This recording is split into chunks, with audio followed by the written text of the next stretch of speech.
America, Iran और इलाकाई सालिसों के group की मुमकिन 45 रोज़ा जंगबंदी की बात हो रही है। अच्छा, एक चीज़ हम मिस कर गए और वो ये है कि रूसी वजीर खारजा और चीनी वजीर खारजा के भी मुसलसल राब्ते हो रहे हैं और ईरान के वजीर खारजा से भी रूसी वजीर खारजा का रब्ता हुआ है और वो भी ये कह रहे हैं कि हम मिडल ईस्ट में इस जंग के खात्मे के लिए हम किरदार अदा कर सकते हैं, कोई भी जिस भी किस्म का हमें किरदार अगर मिला, या फिर हम खुद भी कोशिश करेंगे कि इस मामले को रिजॉल्व किया जाए। सही। तो ये रेलेवेंट हैं दोनों ताकतें, रशिया और चाइना की तरफ से तो बयान सुनते हैं, रशिया की तरफ से ज्यादा बयान नहीं हमने सुने जी, लेकिन अब ये रब्ता हुआ और ये बातचीत की है। जी बिल्कुल। ऐसे तो हमें ज्वाइन किया है डॉक्टर मुनव्वर हुसैन साहब ने, जो कि IR एक्सपर्ट हैं और वो वाज़ेह तौर पर, बेहतर तौर पर हमें बताएंगे कि सूरत हाल इस वक्त है क्या और किस तरफ जा रही है।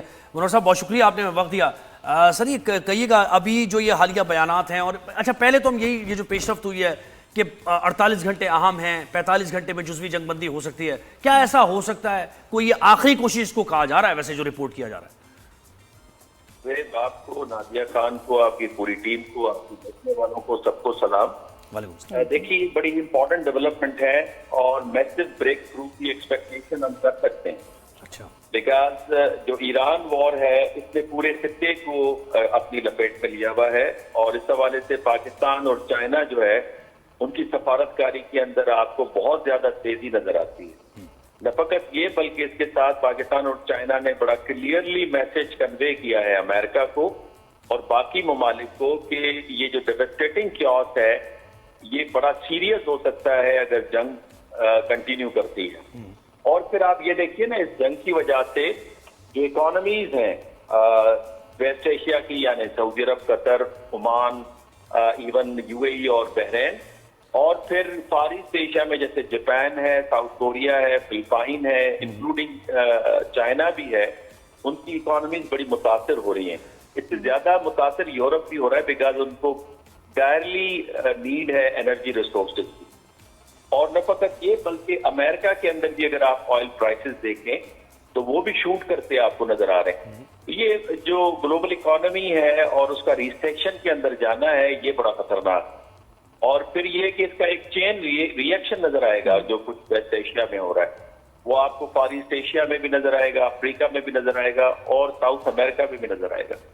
लिहाजा ये अमेरिका के लिए बेहतर है कि वो इस जंग से बाहर निकले और जो पाकिस्तान और चाइना ने 5 नुकाती एजेंडा दिया था, वो बुनियादी तौर पे अमेरिका को एक रिस्पेक्टेबल वे आउट दिया था। क्या सर क्या था वो, थोड़ा जल्दी से दोहरा दीजिए। वो ये था कि जनाब, दोनों जो वॉरिंग पार्टीज हैं वो इस जंग को खत्म करें, डिप्लोमेसी को जगह दें, यूनाइटेड नेशन के रूल्स की रिस्पेक्ट करें और उसके चार्टर के मुताबिक चीजों को आगे लेके जाएं, फ्री नेविगेशन होनी चाहिए। ये वो उसमें बुनियादी नुकात थे। और इसमें जो ईरान के ऊपर जो हमला है, उसकी सोवरेनिटी को जो पामाल करना है, उसकी मजम्मत की गई थी। तो वो एक रिस्पेक्टेबल वे आउट था। दोनों की जो कंसर्न थे वो किस हद तक एड्रेस हुए थे। अब अवामी सतह के ऊपर वो सारे कंसर्न तो आप नहीं ला सकते, क्योंकि जब आप टेबल पे बैठते हैं तो बहुत सारी चीजें तय होती है। मेरा ख्याल है कि इस वक्त जो ईरान की पोजीशन है वो मुझे स्ट्रांग नजर आ रही है और ईरान इस पोजीशन में है कि उसका अपर हैंड हो नेगोशिएशन टेबल के ऊपर। बट इवन देन ये दोनों के लिए बेहतर है और स्पेशली अमेरिका के लिए, जितना ब्लीड होगा वो नेक्स्ट वॉर नहीं लड़ सकता। और जॉर्ज एफ कैनन ने एक लेटर लिखा था मिस्टर एक्स के नाम से। उन्होंने कहा था जब भी सुपर पावर या मेजर पावर कहीं फंसे तो उसको रिस्पेक्टेबल वे आउट देना चाहिए। जी बिल्कुल। डॉक्टर साहब, ये बताएं कि ये जो बार बार ट्रम्प बात करते हैं कि जो स्टोन एज और जहन्नुम हेल में तुम्हें ले जाएंगे, ये क्या न्यूक्लियर अटैक की तरफ रेफर कर रहे हैं? और क्या ये एक ऑप्शन है, ये हो सकता है, या अभी भी कोई ऐसी बॉडी होगी इन द वर्ल्ड जो इसको रोक सके किसी मुल्क को ये ऐसा करने से, या ये कि ही इज एक्सट्रीमली इंडिपेंडेंट फैसला कर सकते हैं? ये न्यूक्लियर वेपन का जहां तक इस्तेमाल का मामला है ना, अमेरिका, अगर मैं 100 में से कहूं तो कितने चांसेस हैं अमेरिका के हवाले से, तो वो गालिबन 30% चांसेस है। 70% इस्तेमाल नहीं करेगा बिकॉज वहां पे चेक एंड बैलेंसेस है, नंबर 1। नंबर 2 ये कि जो सिस्टेमिक लेवल पे आपको याद होगा हिरोशिमा नागासाकी पे जो 6 अगस्त 9 अगस्त लिटिल बॉय फैट बॉय उन्होंने गिराया था, वो इसलिए कि सिस्टेमिक लेवल पे किसी और पावर के पास न्यूक्लियर वेपन नहीं था। अब जबकि न्यूक्लियर वेपन बहुत सारे ममालिक के पास है। तीसरा फैक्टर वहां पे ये था हिरोशिमा नागासाकी के ऊपर कि अमेरिका उस वॉर को जल्दी वाइंड अप करना चाहता था और अमेरिका का ख्याल था कि अगर रशिया जर्मनी के फ्रंट से फ्री हो जाएगा तो वो जापान में अपना हिस्सा लेगा। और चौथा फैक्टर था वहां पे कि अमेरिका इस वेपन को टेस्ट करना चाहता था। इससे पहले इसका टेस्ट नहीं हुआ था। तो ये फैक्टर्स है। जबकि इस वक्त जो है खिते के अंदर या पाकिस्तान, जो कि मीना रीजन के अंदर पाकिस्तान की अहमियत है, तो पाकिस्तान के पास भी न्यूक्लियर कैपेबिलिटी है। रशियंस ने पहले वार्न किया हुआ है, चाइनीज अपना कंसर्न शो कर रहे हैं। जो फ्रांस है वो भी पावर के इस्तेमाल के खिलाफ है, यानी यूएई की जो रेजोल्यूशन है यूनाइटेड नेशन सिक्योरिटी काउंसिल में, उसको फ्रांस ने भी वीटो किया है विद चाइना एंड रशिया। तो इसके चांसेस नहीं है।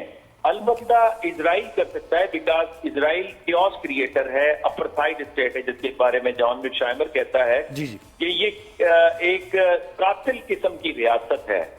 लेकिन बदकिस्मती अमेरिका के अंदर ये है कि इस वक्त जो एडमिनिस्ट्रेशन है वो अनप्रिडिक्टेबल है। बल्कि कल की खबर ये थी कि जो टॉप एडवाइजर्स हैं प्रेसिडेंट ट्रंप के और पीट हेग्सेट जो वॉर सेक्रेटरी हैं, वो तीनों ये मशवरा दे रहे हैं ट्रंप साहब को, ईरान के जो सिविलियन इंफ्रास्ट्रक्चर है, रोड है, इलेक्ट्रिक पावर प्लांट्स हैं, उनको हिट किया जाए। इससे ईरान की कैपेबिलिटी को हम सीज कर सकते हैं।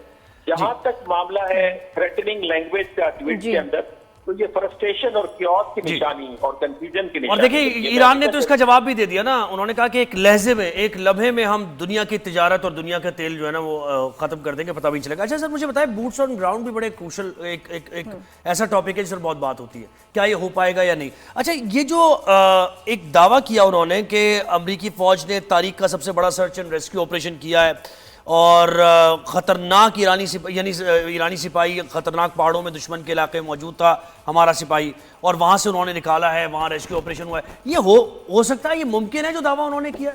ईरान ने तो कैटेगोरिकली डिनाई किया इसको।